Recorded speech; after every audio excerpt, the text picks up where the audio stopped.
Hello, just a quick one before we get into today's episode. I'm running my next Amazon Seller Support and Connect session at 12:30 p.m. on Wednesday the 6th of May. It's completely free, and if you're selling on Amazon and feeling a bit stuck or you've got questions you want answered properly, this is for you. It's a relaxed session, part update, part Q&A, and you can bring whatever it is you're working on. I'm going to put a link in the show notes for you to book your place. It's completely free. I'd love to see you there. Welcome to the Bring Your Product Idea to Life podcast.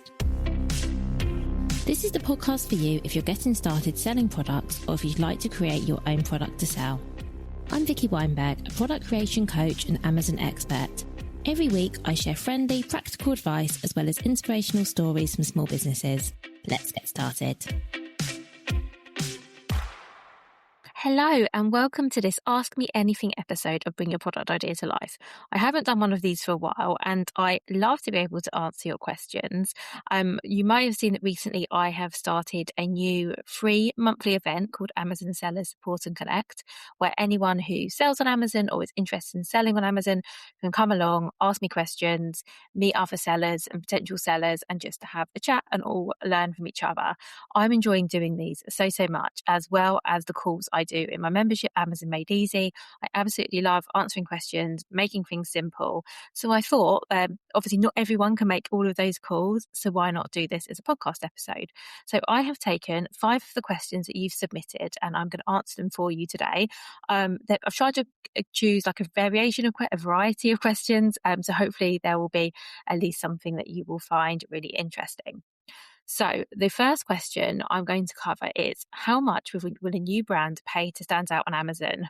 So this is a big question. And I guess by standing out on Amazon, what you mean is being visible, and being visible really means turning up on page 1 of the search results, because if you're not on page 1, chances are people aren't finding you. And visibility on Amazon comes down to 2 main things. Now, you may remember, I think it was last year, I did an episode all about Amazon algorithm.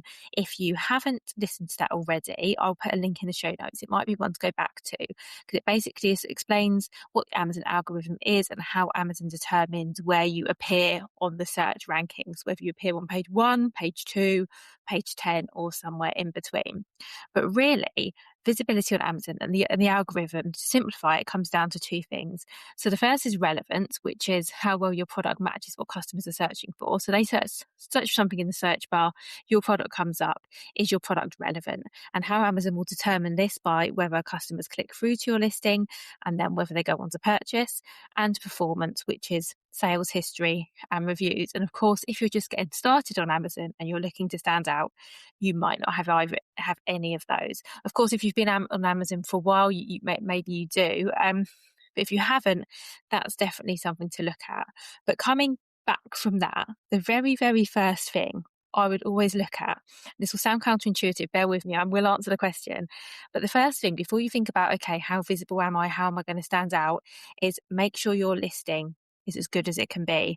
So make sure, first of all, that it's fully optimized for search. So when customers type something in the search bar that's relevant, you start to rank and show up. So use keywords and phrases that genuinely reflect what your product is. So no keyword stuffing, no putting in words just because they're things that people search for. Make sure they're really relevant. Coming back to that, clearly explain what your product is, who it's for, why it's useful, who might buy it. Make sure any information that a customer might need to make a decision is included in your product listing. So whether that's the size of your product, maybe materials, ingredient, depending what it is, make sure everything's there. Make sure you've got really great images. If you're brand registered, have A+ content. Basically make your listing as good as it possibly can be. Reason being is you asked about how much you paid stands out on Amazon, which I promise I'm going to get to, but you don't want to pay anything at all and drive people to your listing until you know your listing is as good as it can be and it's going to convert into a sale. So then the second part of this was the performance aspect. So if you're just starting, you might not have had any sales, or even if you've been there for a while, sales might have been slow, and that's absolutely fine. But reviews, and it's hard, obviously, to get sales without being visible, but reviews are something else. So reviews are also a big part of this, because when you're new on Amazon, like I said, even if you've been there for a while, if you don't have many reviews, it's harder to get that trust factor. So I will next month, I'm actually going to do an episode all about getting reviews, because I do know it's hard but I also know it's important.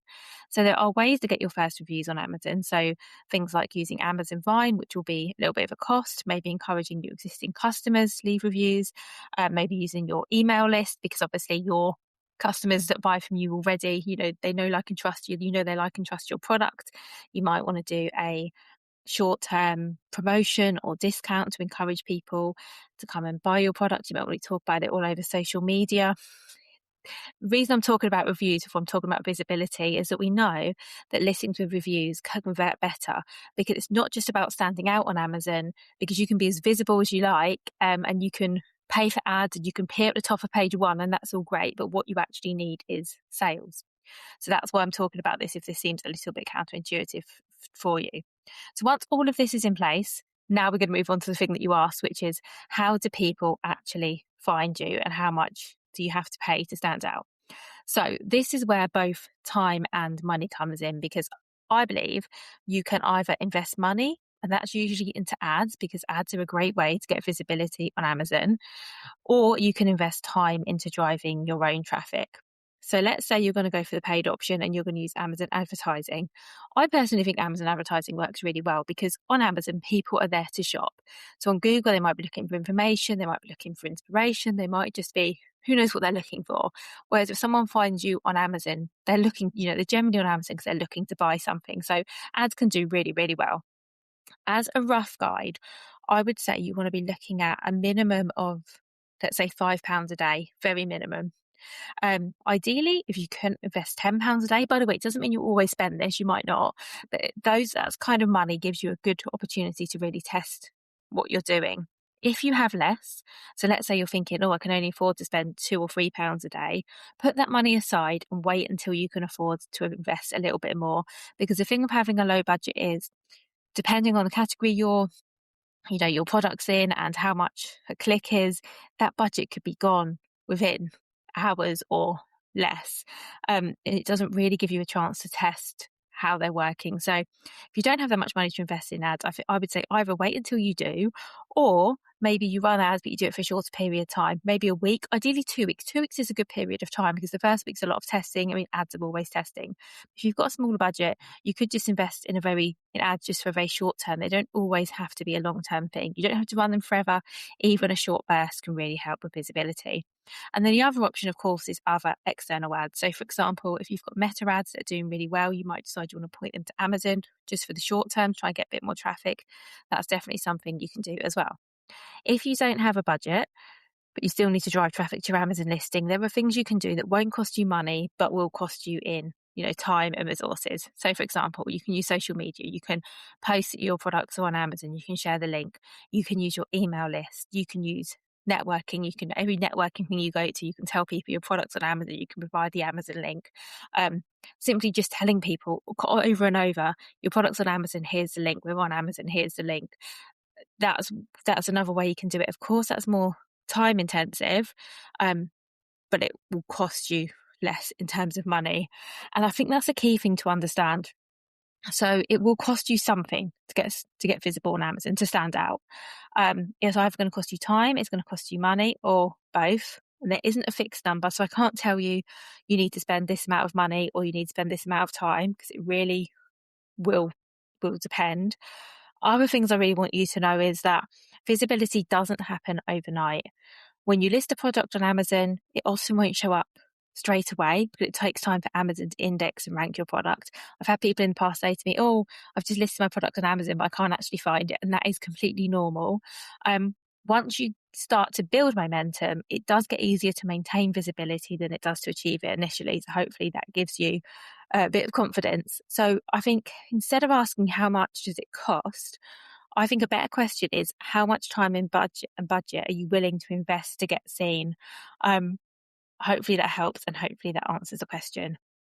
So the second question I've been asked that I wanted to talk about is, am I making any money? Now, let's be honest, I can't tell you if you're making money on Amazon or not without looking at your account, but this is something you absolutely need to know. Amazon takes time, it takes effort, and it takes money. So you either need to be making money, or you need to be clear on how and when you will be making money. Because there's a difference between not making money because you're investing. So maybe you're investing heavily in ads to get things going. Maybe you're doing promotions. Maybe you've just put a lot of money into stock. That's one thing. But if you're not making money on Amazon because you don't understand the numbers, or if you don't know if you're making money on Amazon, that's a different thing. So it's completely valid, as I say, to be in a phase where you're investing. If you're spending on ads to grow, you're offering promotions to get a bit of traction, you've spent a lot of money on stock, and you're like, okay, I'm going to be doing this for 3 months and then it's going to start paying off. That's one thing. But if you're unsure whether you're making money or not, that's a bit of a red flag, and it's something to look at as soon as possible. Because often when someone asks me the question, my initial fear is maybe you're not, and that's something you absolutely have to know. So all of this is in Seller Central. So if you go to the payment section, you can see what you earn per sale. You can see what your Amazon FBA fees are, your storage fees, your referral fees. You can see your ad spend, all of the other costs. It can feel a little bit complicated and maybe a little bit daunting if you are not great with numbers. Personally, I'm not great with numbers. So if this is you, I totally empathize. Can't say the right thing. And if numbers aren't your thing, what I would say is ask for help. So maybe ask an accountant, or maybe a partner or a friend or a peer, someone that you trust to help go through it with you, because you can't just ignore it because it feels difficult. You need to know whether Amazon is making you money or not. And it's better to know now rather than later. If you work it out and you're not making any money, first of all, don't panic. It doesn't automatically mean you should stop. First of all, have a look and see, well, unless you want to. If you want to stop, absolutely do. If you are still, you still like to be on Amazon, but you're like, actually, the money side isn't working for me, there are things you could look at adjusting. So for example, your pricing. Could you charge a little bit more on your product price to take, to make your margins work a little bit better for you? Could you looking at your shipping method? It is what you're doing now, whether it's FBA or FBM. Is it the cheapest option? Are you offering free shipping, which by the way I recommend, but actually would you be making money if you charge for shipping or charge a little bit more for shipping? Are you racking up lots of storage fees because you've sent too much stock into FBA? How about how your ads doing?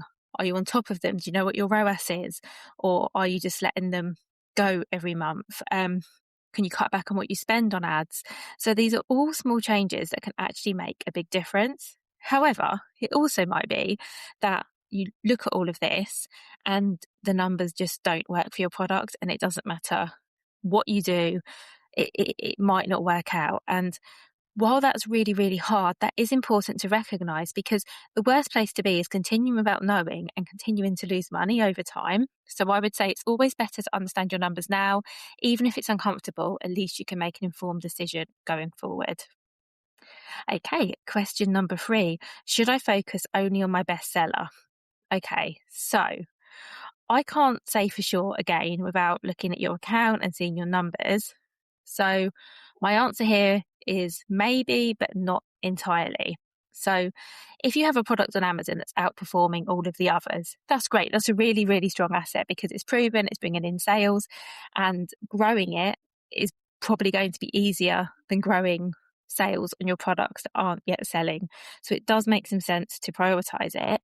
However, it shouldn't be your only focus, because ideally you want customers to buy more than one product from you, especially if you have a range. So I would say have a little think about how you can encourage cross-purchasing.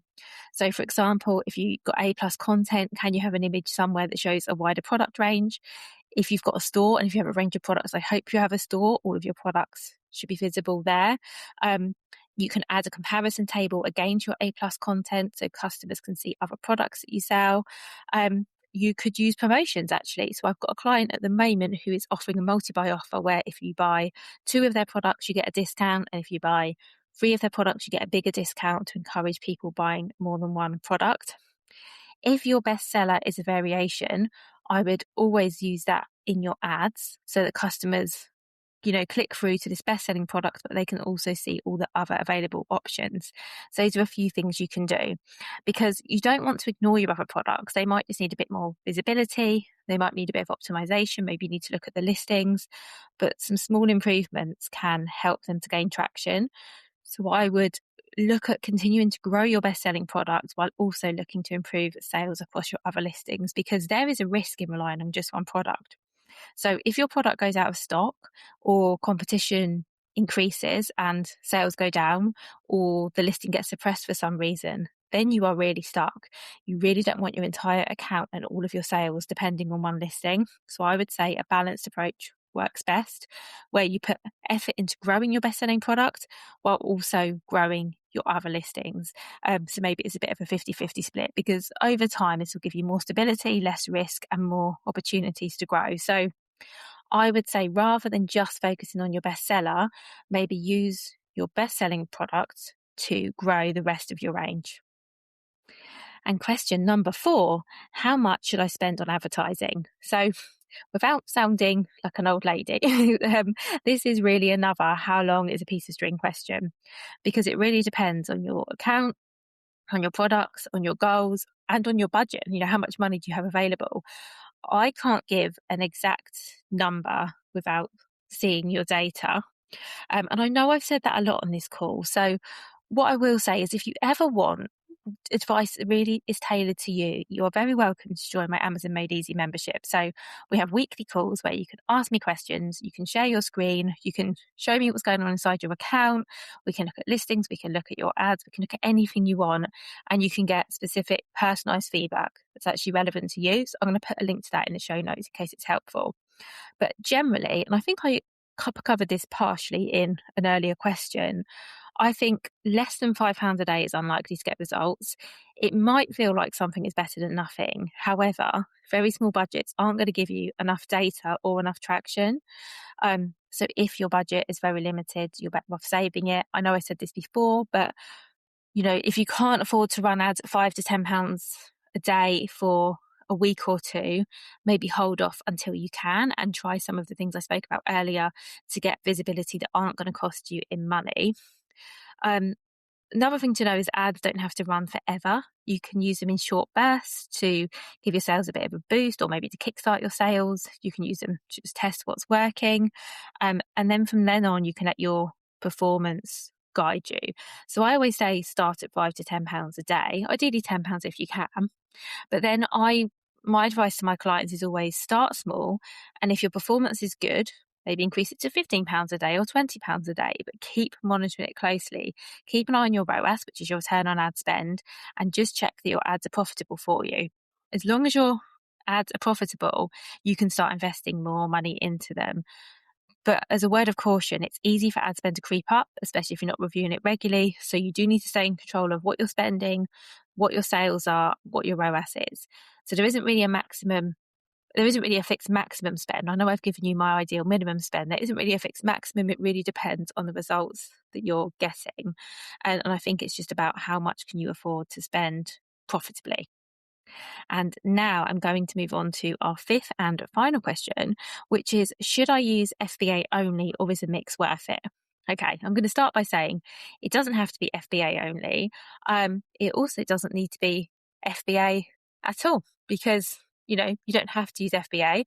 I do often recommend it, especially for small, lightweight products, for products that customers tend to want really quickly, and it can work really, really well. But if FBA isn't working for you for any reason, you don't have to use it. So, for example, I've worked with brands where their products were quite delicate and they were finding where they were sending it into FBA. Obviously, they've been handled a lot because you're sending them to Amazon put them on the shelves, Amazon then take them off the shelves, then they send them to the customer. There's a lot more handling involved, potentially, than you dispatching to customers yourself. And if you're getting a lot of damages, for example, it might be that actually FBA isn't going to work for you, and that's absolutely fine. But if you are using FBA and you want to use FBA, I guess the question becomes, do you want to just use FBA or a mix of FBA and FBM, which is fulfilled by merchant? Personally, I think a mix is worth it. And the main reason for this is stock availability. Because if your FBA stock runs out, your ranking can drop, your ads will stop, and your sales will inevitably slow down. I'm working with a brand at the moment, and they have some other resellers selling their products on Amazon, which isn't allowed, but that's by the by for now. But what it's meaning is that where they're going, every time they go out of stock, one of their competitors gets the buy box, and then it's harder to recover when you restock. So instead of having steady, consistent sales, you end up with peaks and troughs. So having an FBM option gives you a bit of a backup, so you can keep selling even if your FBA stock is low or unavailable. You don't have to keep it active all the time. You can do, So there are some benefits, because customers without Prime, and there are people who don't have Amazon Prime, might find that what Amazon charges a customer who doesn't have Prime for delivery will often be more than what you would charge. So it's quite nice for the customer. It might help you get the sale. And actually, even some customers who have Prime might choose to buy directly from the seller, get it dispatched from you anyway. So you can have the all the time for that, or you can switch it on only when you need it. So you can keep an eye on your FBA stock, and then if you see that you're running low, you can switch the FBM option on. Personally, as I say, I think a mix gives you more control. I think it gives you more stability. I think it gives you less risk. But as with everything, it depends on your product and your setup and your own situation. And if you want to talk this through, like a bit more, make it a bit more relevant to you, you are very welcome to join one of my Amazon Seller Support and Connect calls. They're the first Wednesday of every month. They're absolutely free. There'll be a link to book in the show notes, and you can ask me questions live. And if you want more ongoing support, as I mentioned, Amazon Made Easy is designed to give you exactly that. You get to speak to me every week. You can share your screen, you can share your listings. I get to know you, your brand, your product, and I can give you much more tailored advice based on your situation. Because the reality is, with all of these questions, hopefully I've asked, but I have answered them to the best of my ability, and hopefully it's been really useful. But hopefully you can see that I can't go very specific without knowing the specifics for your particular question. So if you have something you want answered and you want to know the advice is tailored to you, those are definitely some good options. So I really hope you've enjoyed this episode. Thank you so much for listening to the end. Please rate, review, subscribe, share the episode, all of those good things. And I will be back next week with another amazing guest.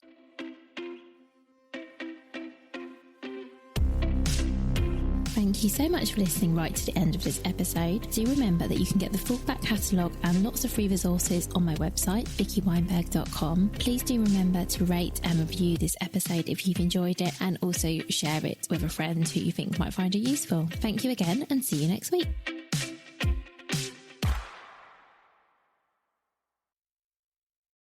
Hello, if you're selling on Amazon or you're planning to and you'd like ongoing support as you go, I've just opened the doors to my membership, Amazon Made Easy. It's a space of product-based business owners who want expert guidance, somewhere to ask questions, and a bit of structure and accountability while they build and grow on Amazon.